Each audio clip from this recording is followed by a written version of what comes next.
This is Hunter Starcraft, and today we're going to be taking a look at a game from the MLG DC tournament that took place over the weekend. Major League Gaming hosted this tournament in Washington. Lots of high caliber players featured in this tournament. This is going to be a semi-final matchup. Only 4 players left in the tournament, with the exception of the losers bracket, of course. IdrA spawning at 12 o'clock position as the red Zerg player, and his opponent going to be KiWiKaKi. KiWiKaKi, probably the lesser known of the 2 players, but you know what? This player here actually came second place in the Raleigh, North Carolina MLG tournament. Battled his way through the losers bracket, playing a lot of matches. It's not easy to make your way through the losers bracket, but he did. Unfortunately, he did lose in the finals, but very strong showing by this Protoss player, so I'm expecting this to be a good game. This was known to be one of the more competitive series in this weekend's tournament, so should be a good match, and I'm looking forward to casting it. IdrA is going to be, of course, known for his macro play. I've seen a number of his replays from this tournament, and he has been heavily favoring, 15 hatch, 15 pool type builds, and that's absolutely no surprise. He is a macro Zerg player, does not believe in cheese, and certainly, I'd say that he's slightly favored in this matchup, but we're just going to have to wait and see. All I know about this series is that both players lose games. It's a very close series, so I'm looking forward to seeing what this game has in store for us. We do have a forge going up, so sort of the beginning of a wall off. Not easy to wall off such a large choke point, so I'm wondering what build we're going to have. There's always the forge fast expand, but I don't think that is going to be the case in this game. Pylon going up behind the mineral line, so it looks like, in fact, we are going to see some cheese. As soon as that forge completes, as soon as the pylon completes, rather, we are going to have a cannon going up, and the hatchery is not going to have a lot to defend. Turning on the health bars for you guys, we do have the spawning pool that is only about 25% complete.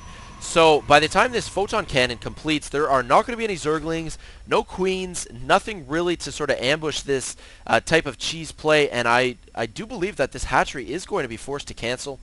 It's positioning the Overlord on the high ground here. And yeah, just getting that early extractor. I'm wondering how many workers is he going to put on the extractor right off the bat. We do have 3, so it looks like we are probably going to see relatively early metabolic boost, getting that Zergling speed. This Overlord for IdrA is going to see the follow-up gateway, of course, pretty standard there, and I'm sure there's going to be a cybernetics core going down in a minute. Now this was cancelled, so the first few photon cannon shots did inspire cancellation by IdrA. And look at this. I'm very surprised, well, not necessarily surprised, but just intrigued at sort of the stubbornness of a player like IdrA, putting down this new natural. He is now taking what normally is a third base, putting down an additional hatchery there. Very stubborn, but you know what? You got to sort of admire that.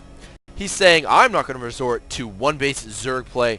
I'm putting up that expansion anyway. So this photon cannon is sort of just going to hang out for the meantime, as we do have the cybernetics core completing the wall off. Definitely a Zergling type wall off there. Chrono boost going down on the Nexus, going to get some added workers off there.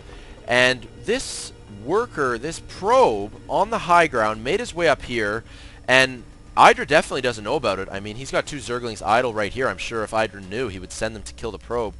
But yeah, so we're just going to have to see sort of how that comes into play from now on. Inject going down on the hatchery. We're probably going to see some creep tumors soon.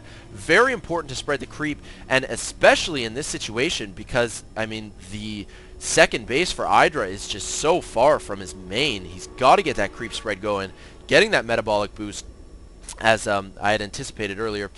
And yeah, so sort of maintaining some probes, getting that early lair tech as well, and getting the lair tech at this 3 o'clock expansion, going to be a little bit more robust.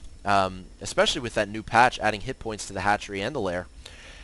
Which I will mention as well. I'm wondering to see how it will come into play this game. Roaches now have 4 range, so that is definitely something IdrA was jumping for joy when he heard about, as we do have a Roach Warren on the way, and the timing of that, just begun a moment ago, but the metabolic boost is going to be completed any second. Now, taking a look at KiWiKaKi's base, chrono boosting warp gate research, one of the most vital things to chrono boost early game, and he is going to do a 4-gate, so it looks like he is going to be living up to his name. Day9 dubbed him King of the 4-gate, I think after that rally tournament. Yeah, so he's actually going to be getting an expansion as well, putting up that Nexus, and going to be, yeah, sort of capitalizing and pressing his early advantage. That was the cancellation that we saw a moment ago. But I'm interested to see this 4-gate pressure. We do have a pylon that went up, so that's why KiWiKaKi tucked this probe away. And no one knows about this pylon except for KiWiKaKi and the automaton at this point. But we do have 4 stalkers in play. Nice reaction by IdrA. Pulls his drones off the line right off the bat, right away. He's not going to lose any drones early. But there is not enough to deal with this at this point. Stalkers backing up to the cliff so that Zerglings can't get a decent surround on him. But you know what? 12 more Zerglings on the way. Speedlings. Roaches as well as Glial Reconstitution. Ooh, these Zealots arriving on the scene just in the nick of time to back up their Stalkers. Going to get some slicing in on those Zerglings. One Stalker does go down. The Roach arriving on the scene. Another Stalker went down a moment ago. All the shields depleted of these Zealots and I mean Stalkers as well for that matter. But, you know, try to stay on the creep. Very important for the Roaches and the Queen as well. But you know what? These drones forced to get in the mix as well, as there are reinforcing Zerg units coming down from the main. These Stalkers sort of forced back, and I'm sure that the pressure is going to continue. This Stalker taking a lot of hits before it even gets warped in. And these Stalkers are pretty much naked at this point. The Zealots do get taken out. 5 Stalkers remain. An additional Stalker getting warped in. And it looks like these Roaches are looking to engage. There are some Roaches and Speedlings that just came from behind. And you got to get some good kiting action here. You know what? I don't really like this play by KiWiKaKi. He's taking a lot of extra hits by those Roaches. He could have kited them a little bit better, as Stalkers do have a range of 6.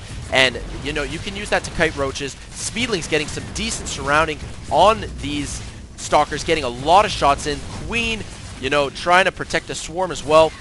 And it's getting surrounded. I mean, the Zealots and Stalkers, I think this might be just about it, as this was an excellent reaction by IdrA.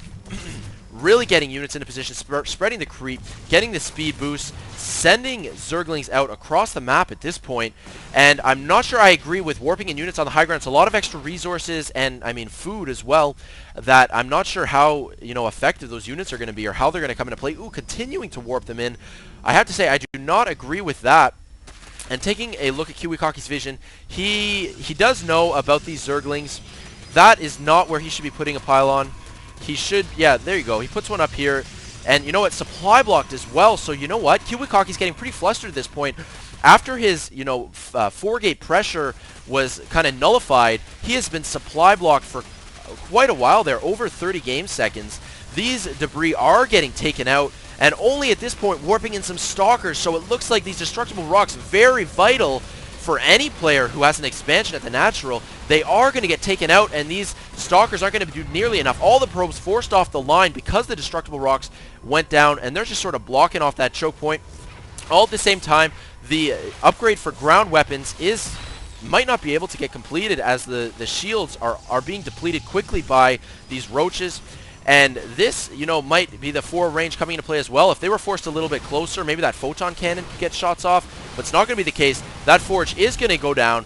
This probe trying to secure with a pylon, trying to block off where the destructible rocks were a moment ago. But it doesn't look like that pylon's going to be standing for much longer. Warping in an additional Zealot there. Going to get taken out. Lots of probes off the line. Not doing mining. This is really not looking good. I do like this response by IdrA. This is some very intense play here. KiWiKaKi trying to hold on, trying to get his Stalkers in a good position, but that warp gate does go down. So now stuck producing off of 3 warp gates, and these Roaches going to have no problem sniping that pylon. 2 more gateways going up. Going to try to clog up this natural expansion, but these Speedlings getting into position, getting a good surround on the Stalkers. And this is definitely also where the range for increase for Roaches, as I mean, they're all getting shots off. That acid is just traveling that much further, taking out countless probes, taking out a lot of these Stalkers, and I'm not sure if there's going to be a lot more that KiWiKaKi can do in this situation, and that is it. KiWiKaKi does call GG, so he does lose one of the semifinal matchups. This series isn't over. It's definitely a good series. Don't want to spoil anything for you guys who haven't checked it out, but nonetheless, I hope you guys enjoyed this game. It's definitely some back and forth action. I wish we saw KiWiKaKi preserve these destructible rocks. Maybe, you know, not warped in so many units that, you know, didn't do a whole lot. We can see idle Stalkers over here even.